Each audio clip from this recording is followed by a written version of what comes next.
What is up, everybody? My name is Reggie, and today we are doing an unboxing for a Lorcana product here. So this is the newest set, Ursula's Return. They've got boosters, they've got starter pack, they've got the Illumineer's Trove, but they also added this interesting cooperative game for 1 to 2 poor unfortunate souls. It's called the Illumineer's Quest Deep Trouble here. So I'm very excited to check this out.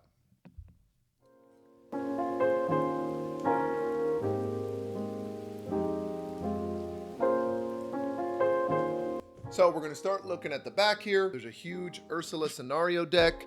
There's a big, beautiful full art of her. There are 2 player decks in here. One that's led by Mulan and one that's led by Yen Sid. He's the sorcerer from Fantasia. Forgive me for not knowing that, but we're gonna get right into it. I've been really wanting to play a little more Lorcana here and there, and I've only played a few times. Biggest issue I've had with getting Lorcana to the table is that I have a bunch of friends who are Magic the Gathering Commander addicts, including myself, and it's been tough to do. But now with a solo mode or just one player with me, I'm very intrigued to get this to the table. The adhesive on this is crazy. I just cut ahead because I'm embarrassed at how long it took that to come out. All right, so this is really interesting. There's actually like a little packet that you claim only for defeating her. I will not be showing this off in respect for the publisher and for myself, because I'm gonna earn this card by playing it. There's an awesome mat that will be her play area here, which I find really interesting. It's got her turn order on here, so you know how she plays, the scenario deck that we're gonna see in a second, and where she plays out, and then the lore that I believe either we're trying to get to or she's trying to get to. It is paper, I'm gonna be honest. A play mat is a very generous term for this piece of paper here. The rules and what it means, very cool. I'll just read the paragraph here really quickly for you. Deep Trouble is a race for lore with the players united against Ursula as her powers increase. Don't underestimate her as she plays by her own rules with her own special deck. So we're gonna have any standard Lorcana deck we want, or the 2 pre-built ones that come. Play 1 or 2 player. Other people can play up to 3 or 4, which is interesting. It does not say that in the box, and all the rules are explained in here. So really cool, intrigued by that. And then I think this is the Ursula card in some very nice recyclable paper. I always appreciate that. Whoa, Nelly. Ursula, ruler of Lorcana. And then 2 of her places. So there's a difficulty easy encounter. There's a normal. There's an extreme and a hard. So I'm not gonna like spoil those too much, but we'll put those aside.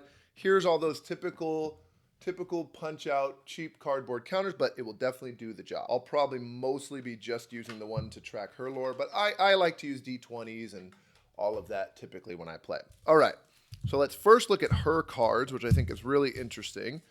And again, I love that they do this paper, this like, again, papery, a little more earth friendly.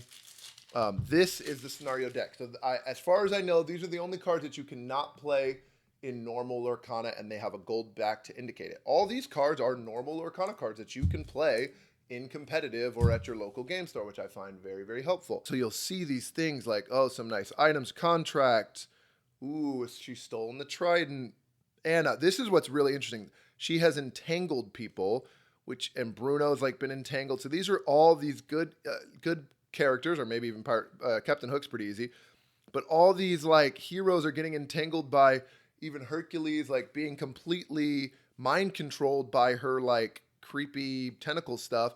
It really gives me like Brainiac vibes of like, you know, when the Justice League gets completely mind controlled or something. Wow, that's cool. Love that. There's the scenario deck. I bought some sleeves specifically for this as well. I am not sponsored. Titan Shield, you can totally sponsor me. I love your product, but this is just such an affordable sleeve pack of 150. It's like 12 or 13 US bucks, and I get them on Amazon all the time. But I use all these for my Marvel Champions. I sleeve all of my Marvel Champions with this, which this gives me Marvel Champions vibes. So those are definitely going to be sleeved in the gold. All right. I'm more intrigued by the Yen Sid deck, so let's check this one out first. So here's Yen Sid. He's a story-born hero sorcerer, and he has like a really cool like magic broom synergy. If you can see that here. If you have 2 or more broom characters in play, he gets +2 lore generation. Mickey Mouse, playful sorcerer, some other good, nice amethyst cards, lots of brooms. Wow, lots of brooms. Holy moly, so many brooms. Is the whole deck brooms? It's so interesting. This is the original from set 1. Oh, these are all set 4. Yeah, there's a couple more Oh, it was our wedding day. We were getting ready and there wasn't a cloud in the sky. Okay. Love this. I've sang twice already, so please like and subscribe. Beast Heart, some beats. This Benja card people really like lately. Again, I'm not into the competitive scene at all. I have like one actual deck and I have a couple packs of cards. But yeah, Amethyst Steel, I'm all about it. And a couple of these cards, like this is a whatever they call this, enchanted or mythic card that is pretty beloved. Strength of a Raging Fire. I will spare you the melody there. And then finally, the last deck is Piglet on the front, but I believe Mulan is in here as well. So while you have 2 or more characters in play, this card gets 2 lore generation. That's awesome. Mulan Elite Archer. Okay, so I did learn recently like that he's a pirate captain. That's great. But Dreamborns and are kind of like a what if character. Think like Marvel What If or like DC Elseworld. So that's pretty interesting. It's just like, what if Piglet was a pirate captain? And then Mulan Floodborn is kind of a whole nother, like, this is just a totally new take on it. Like Belle is Belle as a sorcerer, which is a really interesting card. I'll probably put it on screen here. But okay, so this looks like a ruby yellow, whatever that topaz. Yeah, ruby topaz. I forget what yellow is. Deck here. So Hades, hey. Again, I'm not a Lorcana expert, but I think this will be a lot of fun. People love this Rolly card, by the way. He's super cute.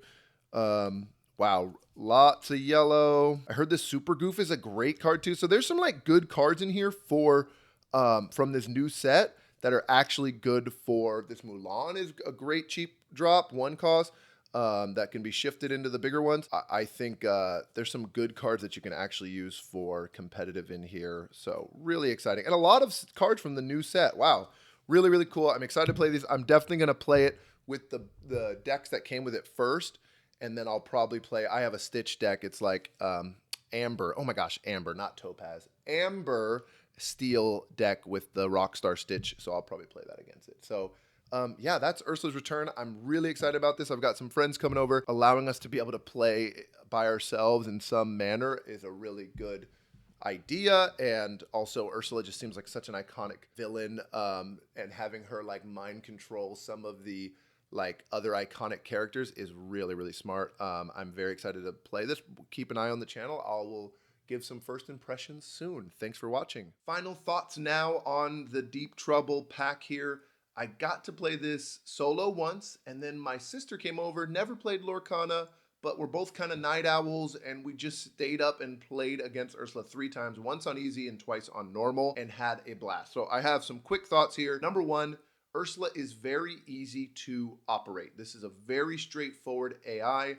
You know what's coming. You kind of get surprised by some cool cards in the deck after you see them. You kind of know what to expect, but you don't know when they're going to come out. But there's very clear tension there. It really, really reminds me of Marvel Champions, one of my favorite games if you watch the channel here, where both of us are playing with a deck we've made or a pre-constructed deck. We take our turns, and then the villain, in this case Ursula, takes their turn. So I really appreciate that about it. I also just want to highlight again the art. It's just insane. I know you saw it in the unboxing, but the card, even the gold card backs, even some of these encounters, which are really interesting as well. I really loved playing on easy and normal. Some of these, the hard and extreme have really cool things on them too. There are effects that you can spend the lore that you've been earning to do these pretty strong effects in the game. Really, really loved that part about the game. And the biggest takeaway for me is actually related to Magic the Gathering. If you've heard the term goldfishing in Magic, if you have a new deck, you just play against a goldfish, a fake opponent, and just play your deck out. See how fast maybe you could do 20 damage to a completely helpless opponent like a goldfish. And now with Lorcana, I feel like Ursula is the perfect thing. I think octopus should be the new term. I'm patenting that. But now if I make a new Lorcana deck, I could at least test out how the flow works. Now, mind you, the cards that you might put in here to deal with what she brings out might not be perfectly completely optimized or optimal for a competitive deck, but it still gets you a good sense of it. Like I have Bare Necessities in one of my decks, and I'm like, I don't know how that's going to work against her. Her hand kind of only happens on her turn, But anyway, it's really, really interesting, and this is how I'll be testing out brand new decks without the stress or without having to find friends, without having to go to your local game shop. Really love that. And the last thing I noticed is that it does say Q1 in the corner on these cards, as in Illumineer's Quest 1, I would assume, which suggests that there may be more of these cooperative things with different villains. So I'm very excited about it, but I'm really, really happy to have this. I love the art. I love the 2 precons that came in the deck. They had great cards with them, and I love the idea of being able to play by myself, play cooperative with someone who's not competitive and doesn't want to be stomped by someone who plays trading card games all the time. And I really love the idea of testing out my decks against Ursula. So this really gets a thumbs up for me. I'm really happy with the product. Ursula's Return, Illumineer's Quest, Deep Trouble. Thanks for watching.